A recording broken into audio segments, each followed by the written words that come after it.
돈은 사람을 변하게 만듭니다. 아니, 어쩌면 원래 숨겨져 있던 민낯을 드러내게 만드는 것일지도 모릅니다. 그리고 그 순간 우리는 선택해야 합니다. 사랑과 돈, 그 사이에서 고성이의 서재, 새벽 4시, 칠흑 같은 어둠 속에서 책상 스탠드 하나만 켜져 있었습니다. 고성이가 책상 앞에 앉아 있었습니다. 완벽하게 올려 묶었던 머리카락이 흐트러져 있었습니다. 화장기 없는 맨 얼굴에는 지친 기색이 역력했습니다. 하지만 눈빛만은 살아 있었습니다. 아니, 번뜩이고 있었습니다. 책상 위에는 은호 가족에 대한 자료가 펼쳐져 있었습니다. 지은호, 남동생 지강호 25세, 정순이와 고깃집 공동 운영, 가정 경제 어려움, 대출 있음. 고성이의 손가락이 강호의 사진 위에서 천천히 움직였습니다. 25살, 가족을 위해 일하는 착한 아이. 고성이는 작게 중얼거렸습니다. 돈이 절실하겠지. 고성이는 천천히 일어났습니다. 옷장으로 걸어갔습니다.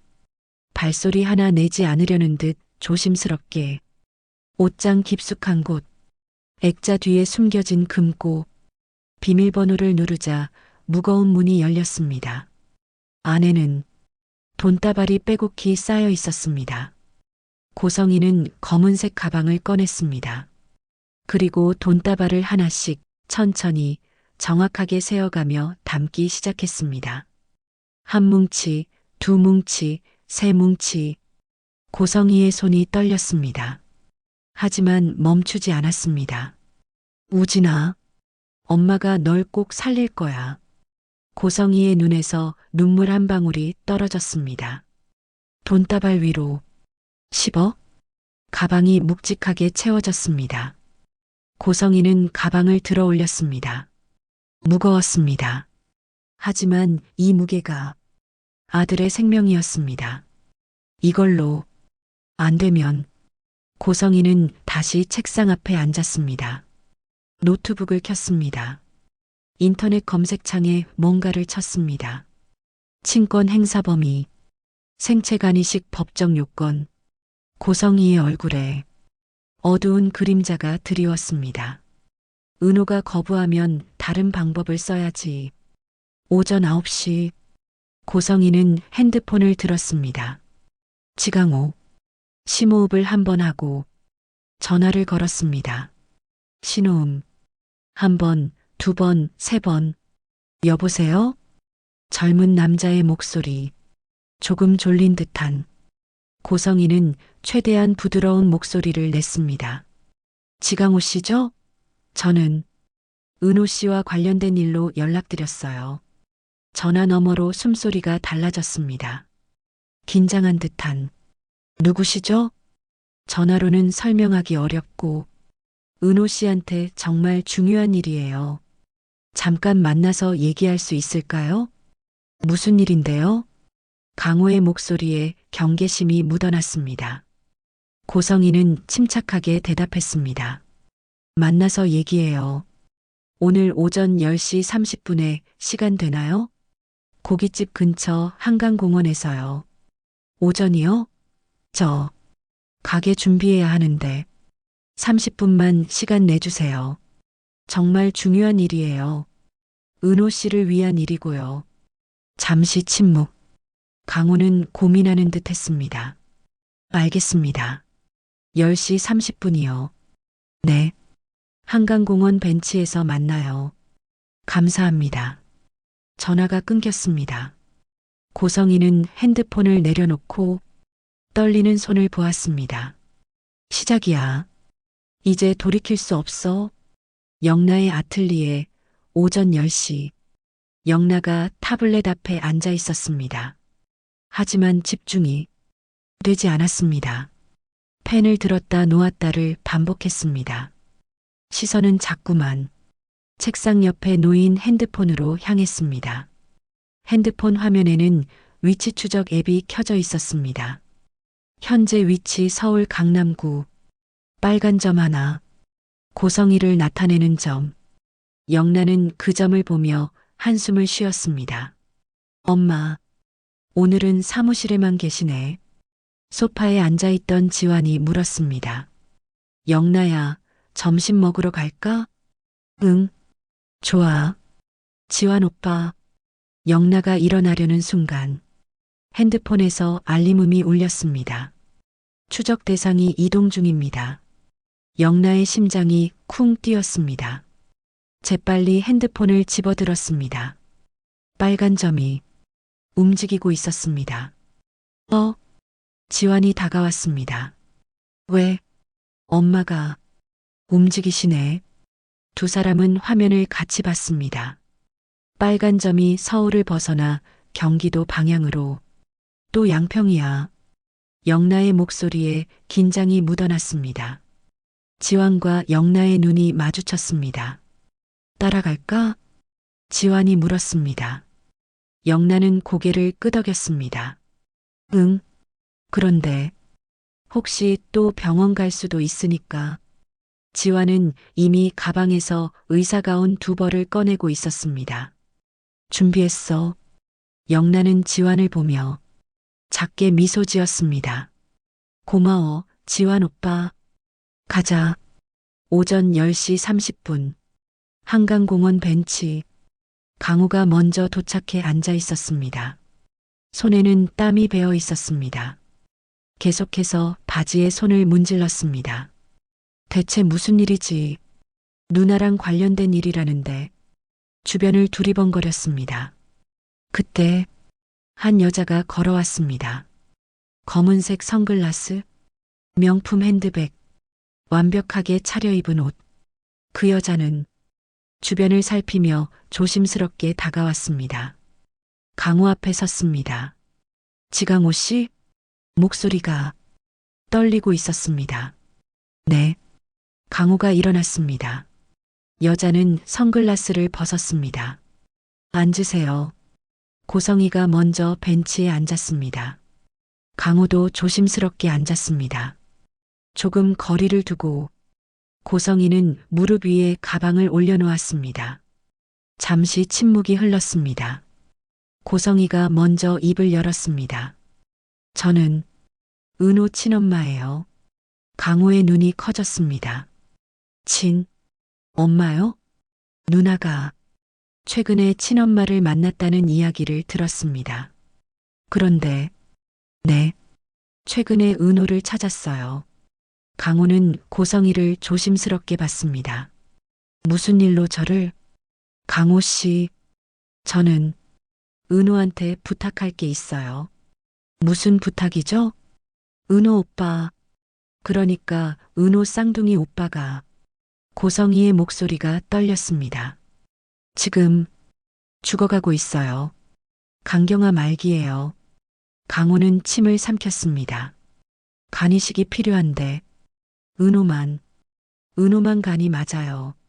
그래서 은호한테 부탁했는데 거부했어요. 고성이의 눈에 눈물이 고였습니다. 강호 씨, 제발 은호 좀 설득해 주세요.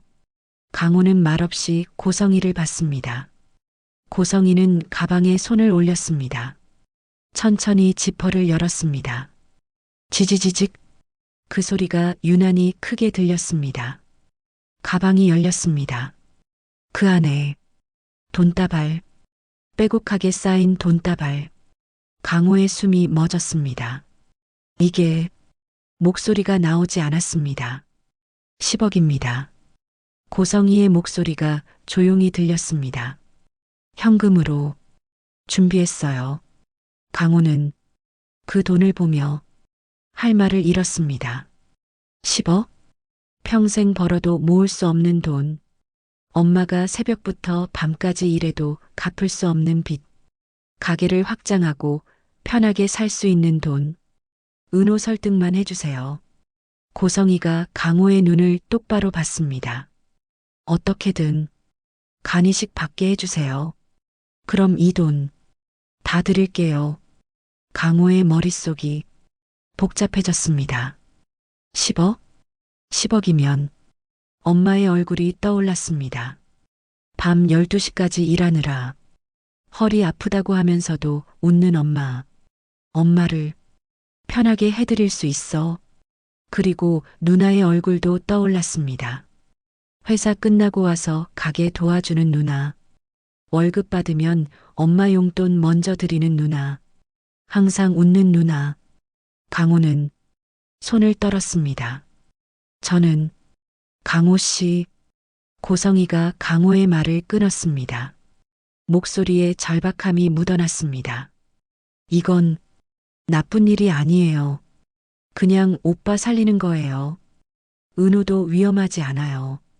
간은 다시 자라나니까요. 어떻게든 은호를 설득해 주세요. 방법은 강호 씨가 찾으세요. 가족이니까 할 수 있을 거예요. 고성이는 명함을 꺼냈습니다. 떨리는 손으로 강호에게 건넸습니다. 생각해보고 연락 주세요. 고성이가 일어났습니다. 그리고 한 발짝 떼다가 멈췄습니다. 돌아보며 강호를 봤습니다. 고성이의 눈빛이 차갑게 변했습니다. 강호 씨, 한 가지만 더 알려드릴게요. 네. 만약 은호가 계속 거부하면 고성이의 목소리가 낮게 깔렸습니다. 은호 오빠는 죽어요. 그럼 은호는 평생 죄책감에 시달릴 거예요. 강호는 소름이 돋았습니다. 오빠를 살릴 수 있었는데 안 한 거니까요. 그게 뭔지 아세요? 고성이가 한 발짝 더 다가왔습니다. 살인이에요. 방관한 살인. 은호가 평생 그 죄책감을 안고 살길 원하세요? 아니면 오빠를 살리고 10억도 받길 원하세요? 고성이는 그렇게 말하고 돌아섰습니다. 걸어가는 뒷모습. 강호는 벤치에 혼자 남았습니다. 손에는 고성이의 명함, 그리고 머릿속에는 10억과 함께 방관한 살인이라는 말이 맴돌았습니다. 강호는 하늘을 보았습니다. 구름 한 점 없는 맑은 하늘. 하지만 강호의 마음속은 폭풍이 몰아치고 있었습니다. 지완의 차, 고속도로를 달리고 있었습니다. 영나가 핸드폰을 보고 있었습니다. 저 별장이야 또. 지완이 고개를 끄덕였습니다. 지난번에 봤던 그곳. 차가 양평에 도착했습니다. 고성이의 차가 멀리 보였습니다. 별장 앞에 멈춰 섰습니다. 지완도 적당한 거리를 두고 차를 세웠습니다. 영나야, 저기 봐. 지완이 가리켰습니다. 고성이가 차에서 내렸습니다. 그리고 별장 문이 열렸습니다. 한 남자가 나왔습니다. 마른 체구, 창백한 얼굴. 영나는 그 남자를 보는 순간 눈이 커졌습니다. 우진 오빠? 목소리에 충격이 묻어났습니다. 지완이 영나를 봤습니다. 아는 사람이야? 응.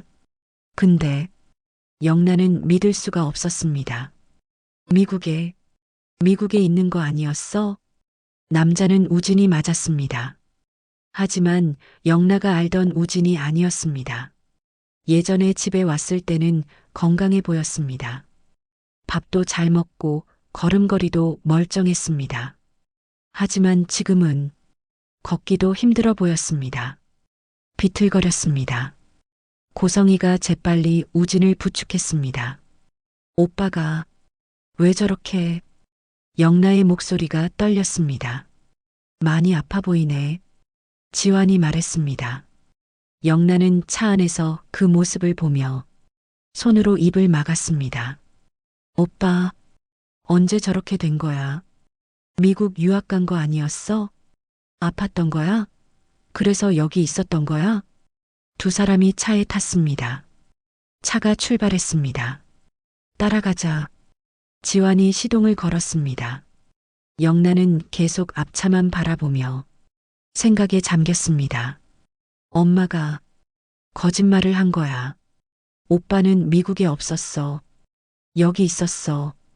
왜 말 안 해준 거지? 가슴이 답답했습니다.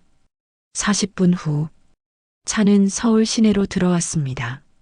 그리고 대학병원 주차장에 도착했습니다. 병원이다. 지환이 말했습니다. 고성이와 우진이 차에서 내렸습니다. 우진은 휠체어에 앉았습니다. 고성이가 휠체어를 밀고 병원 안으로 들어갔습니다. 영나야 빨리 가운 입어. 지환이 의사 가운을 건넸습니다. 가자. 병원 복도. 영나와 지환이 의사인 척 걸어 다녔습니다. 차트를 들고 자연스럽게 멀리서 고성이가 보였습니다. 우진을 검사실로 데려다주고 고성이는 의사와 상담하느라 진료실로 들어갔습니다. 영나와 지환은 복도 구석에 숨었습니다. 진료실 문이 조금 열려 있었습니다. 의사의 목소리가 들렸습니다. 사모님, 기증자 동의서가 없으면 수술 절대 못합니다. 알아요, 선생님. 금요일까지 꼭 받아올게요. 고성이의 목소리였습니다. 조급함이 묻어났습니다. 생체 간이식은 자발적 동의가 필수예요. 법적으로도 문제가 될 수 있어요. 자발적이에요. 물론 자발적이죠. 영란은 그 말을 듣고 몸이 굳었습니다. 간이식. 오빠가 간이식을 받는다고? 그럼 우진 오빠가 그렇게 아팠던 거야? 그럼 금요일에 기증자분 데리고 오세요. 마지막 검사해야 합니다. 네, 선생님. 수술은 다음 주 수요일로 확정입니다. 그때까지 환자분 컨디션 잘 유지하셔야 해요. 알겠습니다.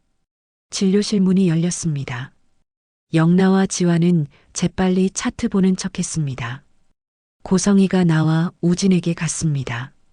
다 됐어. 가자. 우진이 고성이를 올려다봤습니다.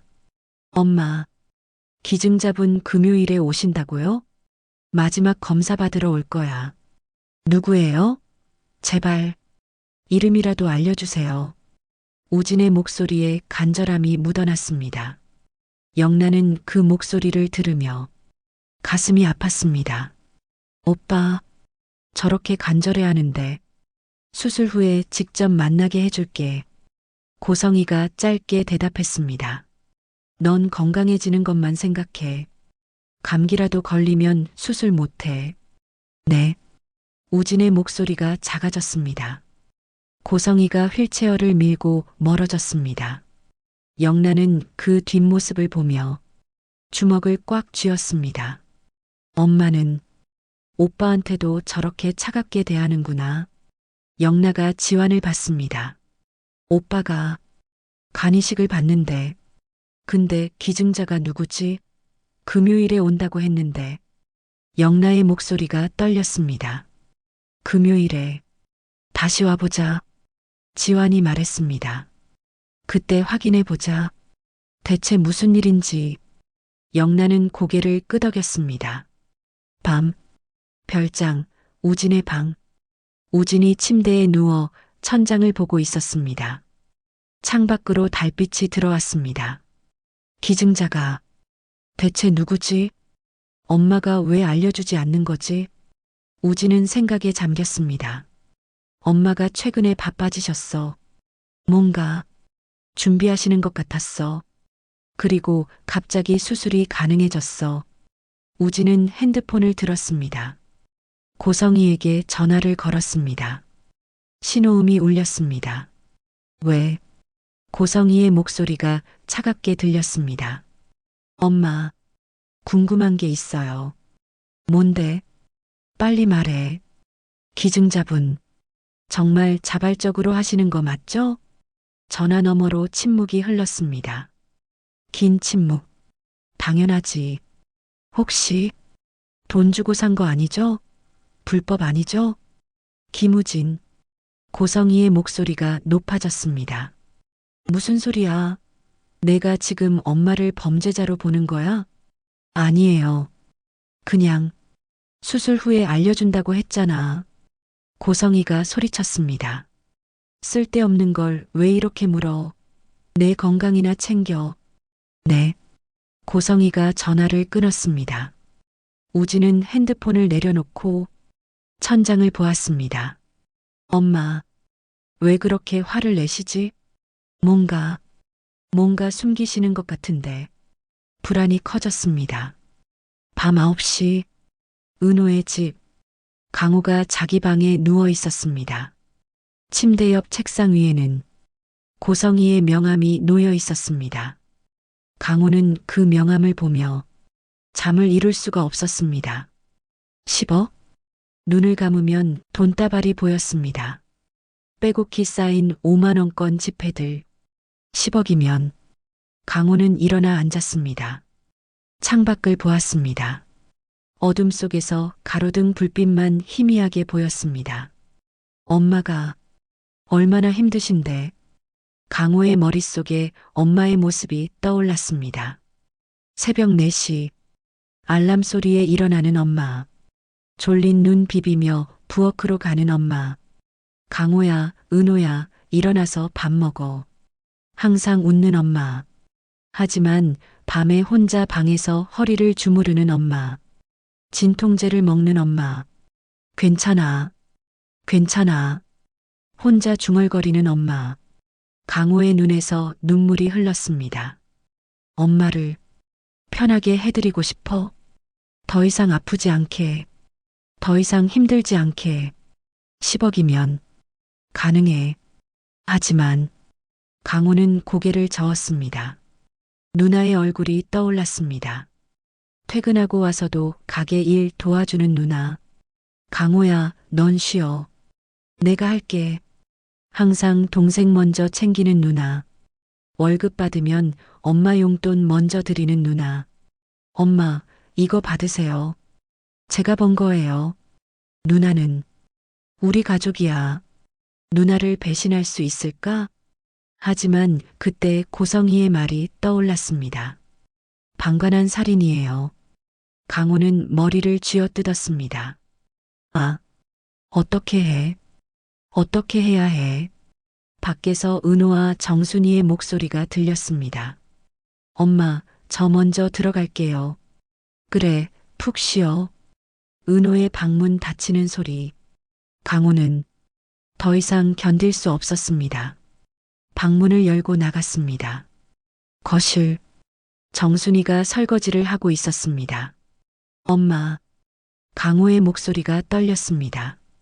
정순이는 수건으로 손을 닦으며 돌아봤습니다. 왜 강호야? 안 자고? 정순이는 강호의 얼굴을 보고 놀랐습니다. 강호의 눈이 빨갛게 충혈되어 있었습니다. 강호야, 무슨 일이야? 정순이가 다가왔습니다. 엄마, 강호의 목소리가 갈라졌습니다. 할 말이 있어요. 뭔데 그렇게 심각하게? 정순이는 강호를 소파에 앉혔습니다. 강호는 손을 떨며 입을 열었습니다. 엄마, 오늘 누군가를 만났어요. 누구를?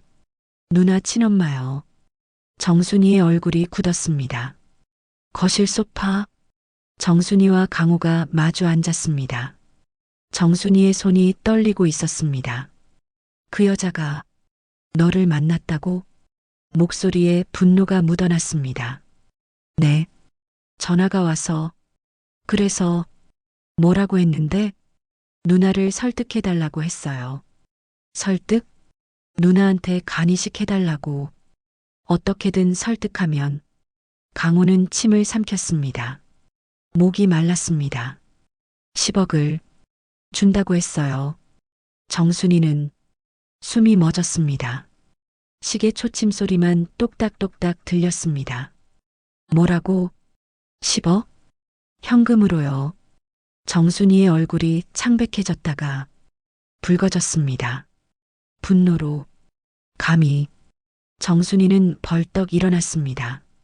감히 우리 강호한테까지 손을 대. 엄마, 목소리 낮추세요. 누나 들어요. 정순이는 숨을 몰아쉬었습니다. 그 여자가 정말. 정순이는 다시 앉았습니다. 강호야, 너 뭐라고 했어? 아직 아무 말도 안 했어요. 생각해보고 연락하라고 했어요. 그래. 정순이가 강호의 손을 잡았습니다. 강호야, 잘 들어. 네, 엄마. 그 돈 절대 받으면 안 돼. 알았지? 은호는 엄마 딸이야.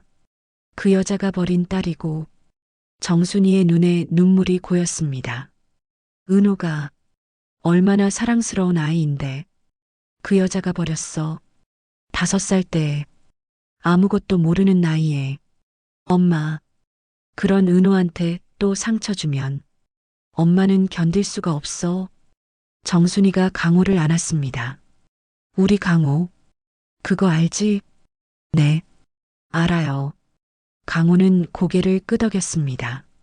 하지만 강호의 눈빛은 여전히 흔들리고 있었습니다. 같은 시각, 고성이의 서재. 고성이가 책상 앞에 앉아 핸드폰을 보고 있었습니다. 고성이는 은호에게 문자를 보냈습니다. 은호야, 엄마야. 답장 좀 해줘.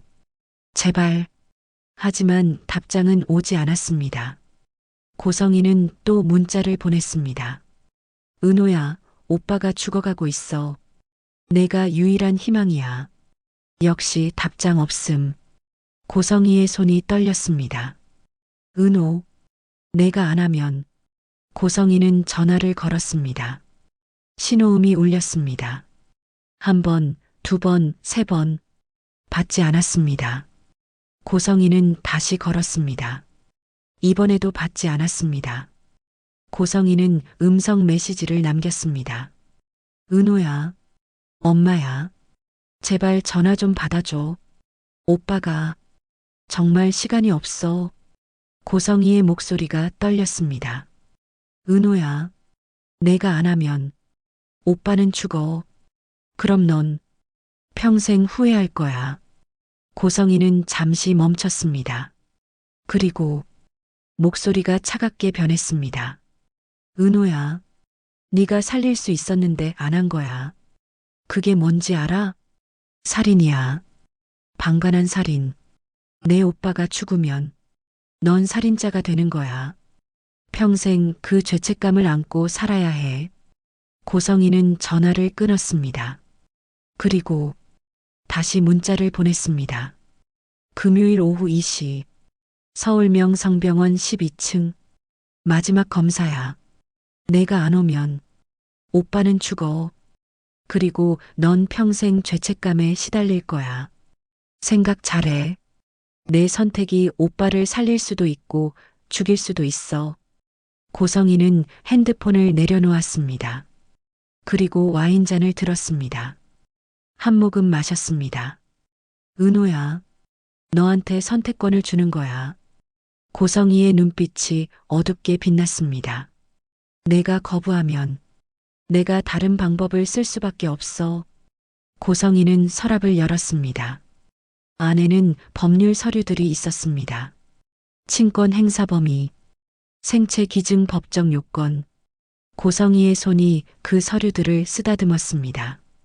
내가 안 하면 엄마가 법적으로 갈 수밖에 없어. 은호의 방. 은호가 침대에 누워 핸드폰을 보고 있었습니다. 고성이에게서 온 문자들. 1, 2, 3, 4. 은호는 그 문자들을 읽고 핸드폰을 던졌습니다. 제발, 그만 좀 해. 은호의 눈에서 눈물이 흘렀습니다.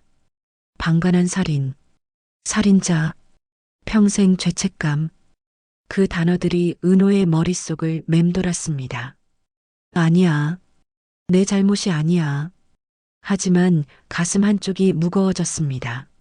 만약 그 사람이 죽으면 내가 살릴 수 있었는데. 은호는 베개를 끌어안고 울었습니다.